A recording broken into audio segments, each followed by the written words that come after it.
আমাদের 4টি বর্ণ বা আশ্রমের মধ্যে আমরা দেখতে পাচ্ছি যে বৈশ্য। এখন আমাদের অনেক ভক্ত আছে, আমি অনুরোধ করছি যাদের সামর্থ্য ভালো আছে তারা কি করবে, গাভী পূজা করা, গাভীকে পালন করা উচিত, কিন্তু গাভীদের কখনো বিক্রি করা উচিত নয়। আমাদের অনেক ভক্ত আছে গাভীকে বিক্রি করে দেয়, কিন্তু উনি জানে না মনে হচ্ছে গাভীকে বিক্রি করলে খুব অপরাধ হয় বা পাপ হয়। কারণ গোপালন আমাদের শাস্ত্রে বলেছেন গাভী ভগবানের খুব প্রিয়, কিন্তু গাভীকে কখনো বিক্রি করা যায় না। হ্যাঁ, আপনি অন্যকে দিতে পারেন, যাতে ওকে বলতে হবে আপনি গাভীটা কখনো বিক্রি করতে পারেন না, আপনি লালন পালন করেন, গাভীর দুধ খেতে পারেন।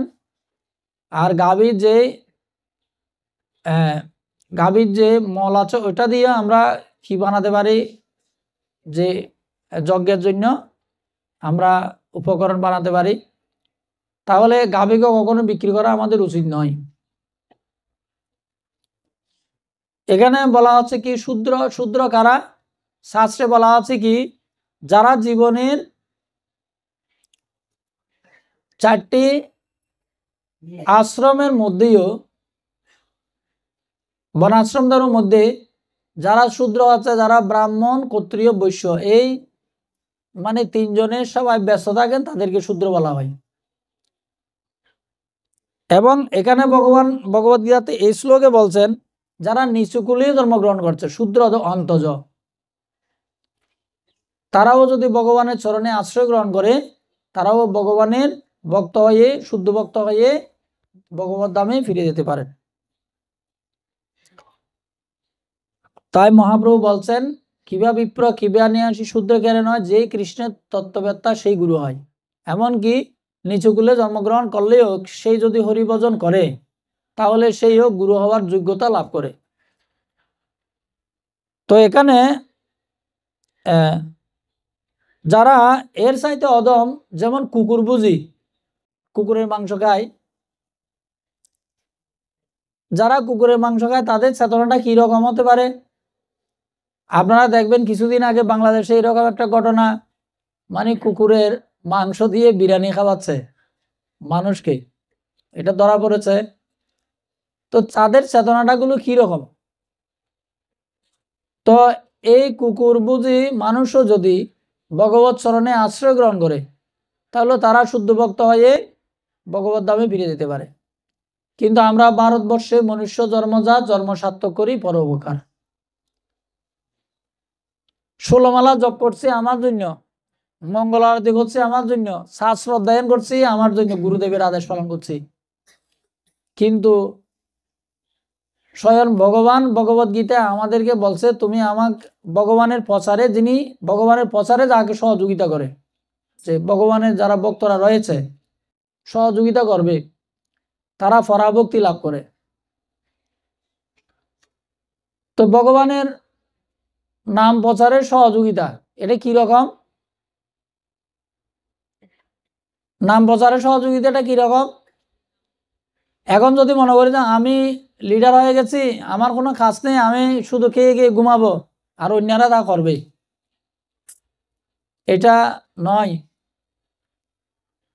আমরা ভগবানের যে নামটা প্রচার করতে পারি, বা গ্রন্থ প্রচার করতে পারি, নগর সংকীর্তন করতে পারি, কিন্তু এখন আমরা কি করছি, দীক্ষার আগে আমাদের ভক্তরা মন্দিরে আসে, আমাদেরকে বলে প্রভু এটা এটা সবকিছু ঠিক আছে, কিন্তু দীক্ষার পরে আমরা খুব খুব কম ভক্তদেরকে আমরা পাই।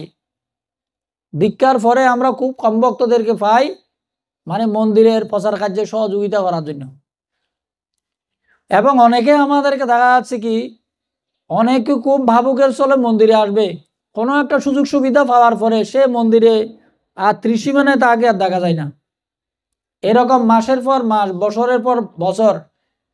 তো এই কলিযুগ হচ্ছে একটা প্রতারণার যুগ। ছিল প্রভুপাদ বলছে আমরা সাধারণ মানুষ তো প্রতারণা করবে, ভক্ত বেশ ধারণ করেও আমাদেরকে প্রতারণা করবে। এই ধরনের প্রতারণা করে কেউ ভগবানের শুদ্ধ ভক্ত হতে পারে না। এবং ভগবত ধামে প্রবেশ করা যায় না, কারণ ভগবান পরমাত্মা রূপে আমাদের সমস্ত কিছু নিরীক্ষণ করছেন। এই কারণে আমাদের ভক্তদের বোঝা উচিত আমি কেন আপনাকে সহযোগিতা করছি।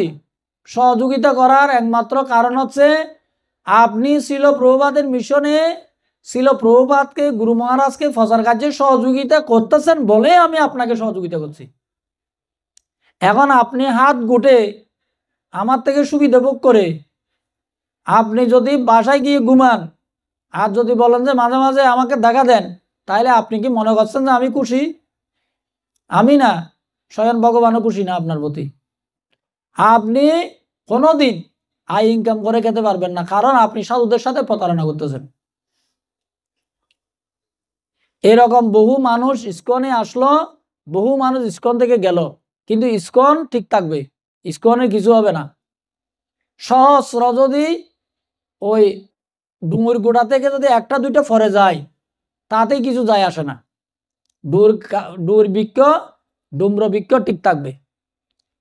এই কারণে আমাদের এগুলো করা কখনো উচিত নয়। তারপর হচ্ছে শাস্ত্রে বলা হচ্ছে কি আমরা ভগবানের প্রিয় তখন হব যখন আমরা আচার করব এবং প্রচার করব।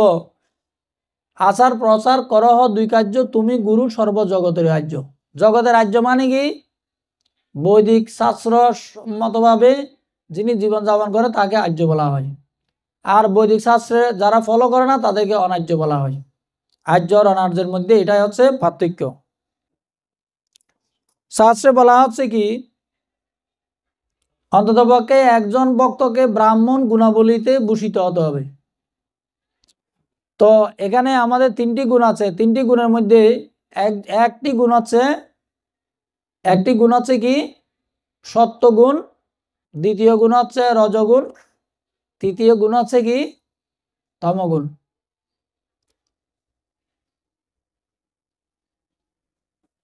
ভগবান ভগবত গীতাতে বলছেন, অর্জুন জিজ্ঞাসা করছেন যো শাস্ত্র বিধি উৎসৃজ্য যজন্তে শ্রদ্ধায়ন্বিত তেষাম নিষ্ঠা তুকা কৃষ্ণ সত্যমাহ রজস্তম।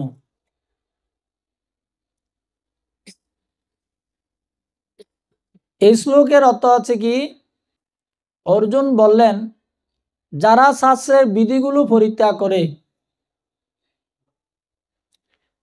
যারা শাস্ত্রের বিধিগুলো পরিত্যাগ করে শ্রদ্ধা যুক্ত হয়ে বিভিন্ন দেবদেবীদের পূজা করে তাদের নিষ্ঠা কি সাত্ত্বিক, রাজসিক নাকি তামসিক?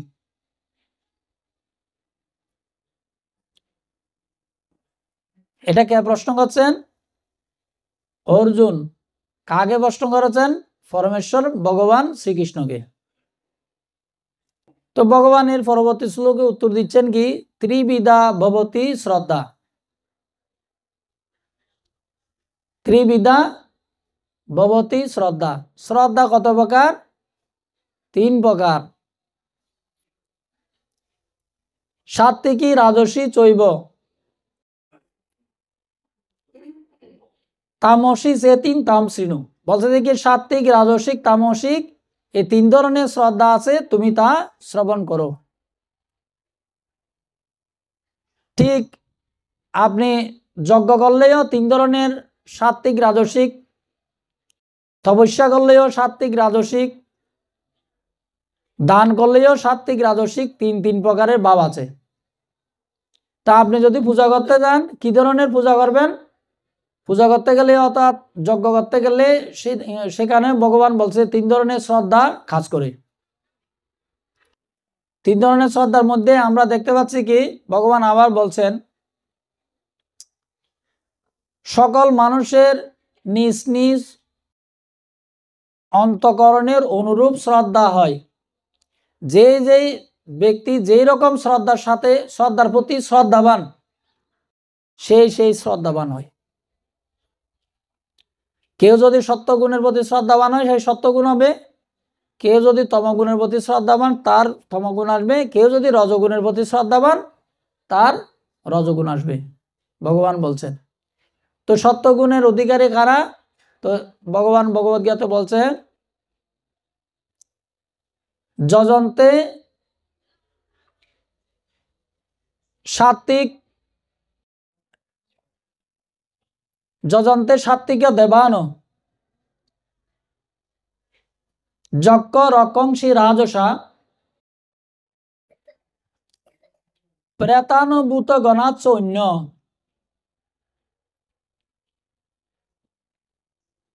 বলছে যারা সত্যগুণ সম্পন্ন ব্যক্তি তারা দেবদেবীদের পূজা করে।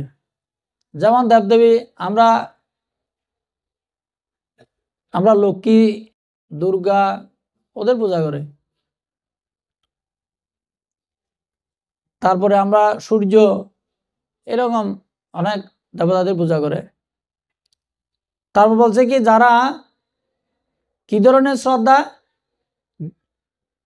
যক্ষ রাক্ষসের পূজা করে কারা? যারা রাজসিক ব্যক্তিরা যক্ষ রাক্ষসদের পূজা করবে।